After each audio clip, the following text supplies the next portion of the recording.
Coucou les enfants, j'espère que vous allez bien, que vous avez passé de belles fêtes de Noël et de fin d'année, que vous vous êtes bien amusés, reposés aussi et que tout le monde va bien chez vous. J'espère que vous avez bien repris l'école aussi, je sais que c'est pas forcément facile et je vous souhaite du courage. J'espère que les écoles vont pouvoir se rouvrir rapidement.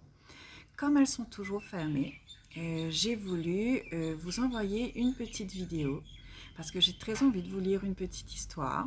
Moi, j'aime les histoires et j'aime les histoires d'enfants. Donc voilà, je vous fais une petite vidéo pour partager une petite histoire. C'est une histoire qui s'appelle Le mensonge de Léonie. Alors, dans l'histoire, il y a un grand-père et il y a 4 enfants et ils discutent un petit peu et voilà ce dont ils discutent.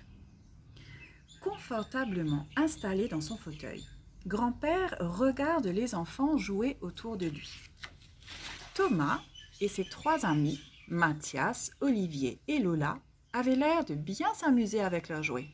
« Grand-père, demande Lola, est-ce que c'est vrai que Thomas est le garçon le plus intelligent que tu connaisses ? D'après lui, c'est ce que tu as dit. » Grand-père réfléchit. Il dit « Je sais que Thomas est très dégourdi et il se débrouille bien à l'école. Mais je ne me rappelle pas avoir dit qu'il était le garçon le plus intelligent que je connaisse. » Thomas lève les yeux. « Mais je suis très intelligent et je connais des tas de choses. » Grand-père lui répond « Tu sais, Thomas, le plus important, c'est d'avoir des amis qui t'aiment. Et pour ça, tu n'as pas besoin d'être le plus intelligent. D'ailleurs, ça me rappelle l'histoire d'une certaine étoile de mer. Elle pensait qu'il lui fallait être meilleure que les autres pour mériter l'amitié de ses amis. « Oh, grand-père, raconte-nous cette histoire !» supplient les enfants tous en chœur. Les 4 petits s'installent sur le plancher pendant que grand-père va chercher son livre d'histoire. Enfin, il l'ouvre et il commence. Il était une fois un hippocampe qui s'appelait Hubert et une étoile de mer qui s'appelait Léonie. Il regardait les étoiles scintiller dans le ciel et Hubert récita un poème que sa mère lui avait appris.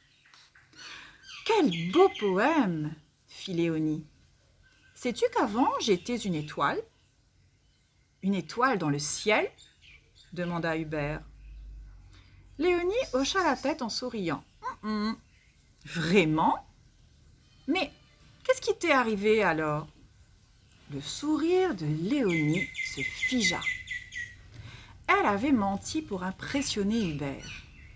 « Si maintenant je lui dis la vérité, se dit-elle, il pensera que je suis comme tout le monde et il ne m'aimera peut-être plus. Il faut que j'invente une histoire. Avant de te rencontrer, commença-t-elle, je vivais dans le ciel, tout là-haut. J'étais une étoile. Une étoile pas comme les autres, à vrai dire, car je pouvais changer de couleur. Incroyable ! S'exclame Hubert. Mais les autres étoiles étaient jalouses, poursuivit Léonie, parce qu'elles ne pouvaient pas, comme moi, changer de couleur. Alors, elles décidèrent de se débarrasser de moi. Et un jour, elles m'ont poussée, et je suis tombée dans l'océan. J'ai coulé à pic, jusqu'au fond. Si bien qu'aujourd'hui, au lieu d'être une belle étoile aux couleurs chatoyantes, je suis devenue une vilaine étoile de mer, comme toutes les autres. « Que c'est triste !» s'écria Hubert. « Mais pour moi, tu n'es pas une vilaine étoile de mer. Je t'ai toujours aimée comme une amie. » Léonie, soulagée, retrouva son sourire. Mais ce soir-là, au moment de s'endormir, elle se sentit troublée. « Je n'aurais jamais dû inventer pareille histoire, » se dit-elle amèrement. « Maintenant, Hubert va croire que c'est une histoire vraie. Et s'il allait la raconter à quelqu'un, qu'est-ce qu'on va penser de moi ? et ce qu'elle redoutait arriva. Le lendemain, Hubert répéta l'histoire à 2 poissons, le vieux Mondéo et Gobi. Ce dernier devint perplexe.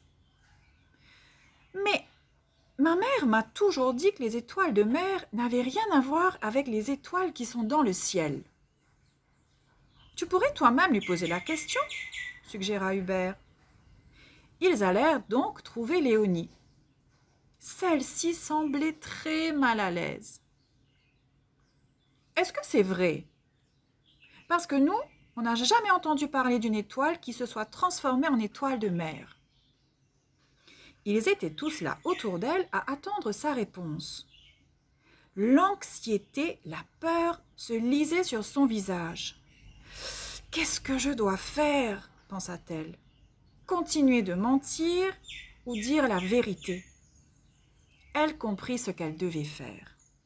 « Pardonnez-moi, dit-elle, je n'ai jamais été une étoile du ciel. J'ai toujours été une simple étoile de mer, terne, sans couleur. »« Mais pourquoi tu m'as menti alors ?» s'enquit Hubert avec la même gentillesse. « Parce que je voulais te faire croire que je n'étais pas comme les autres, pour que tu m'aimes plus encore, » répondit Léonie. « Mais je t'aime déjà comme tu es, » s'écria Hubert. « Tu es mon ami, et c'est tout ce qui compte. »« C'est vrai, » approuva Gobi. « On est tous différents, » remarqua Mondéo. « Et c'est pour ça que chacun de nous est unique. »« Tu as raison, » soupira Léonie. « Je suis désolée. Je n'inventerai plus jamais ce genre d'histoire.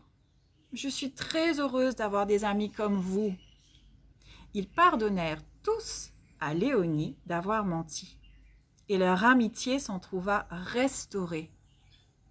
Sur ce, nos 4 amis s'en allèrent en bande joyeuse vers de nouvelles aventures. Grand-père referma son livre au moment même où l'on sonnait à la porte. « Ah, ça doit être vos parents, » fit-il remarquer. « Merci pour l'histoire, grand-père, » lancèrent Mathias et Olivier. « Tes histoires nous apprennent toujours à être de meilleurs amis, » ajouta Lola. « Ah, j'en suis ravie, » dit grand-père en souriant. « J'ai plaisir à vous lire ces histoires, car elles nous apprennent toujours quelque chose. »« Je suis content que mes amis m'aiment tel que je suis, » conclut Thomas. « C'est vrai, » approuva grand-père tout en lui ébouriffant les cheveux. « Bye bye les enfants, à la prochaine fois. »« Au revoir, » répondit-il. Alors voilà, vous savez que chacun de nous est différent. Chacun de nous, on a des belles qualités, chacun de nous, on a des choses uniques à faire découvrir aux autres, parce que c'est comme ça que Dieu nous a créés. Voilà, c'était la petite histoire que je voulais vous raconter, parce que je la trouvais belle. Et peut-être que je vous renverrai une autre histoire si vous avez aimé. Vous me laisserez savoir et voilà, je vous embrasse et je vous souhaite une belle journée. Gros bisous!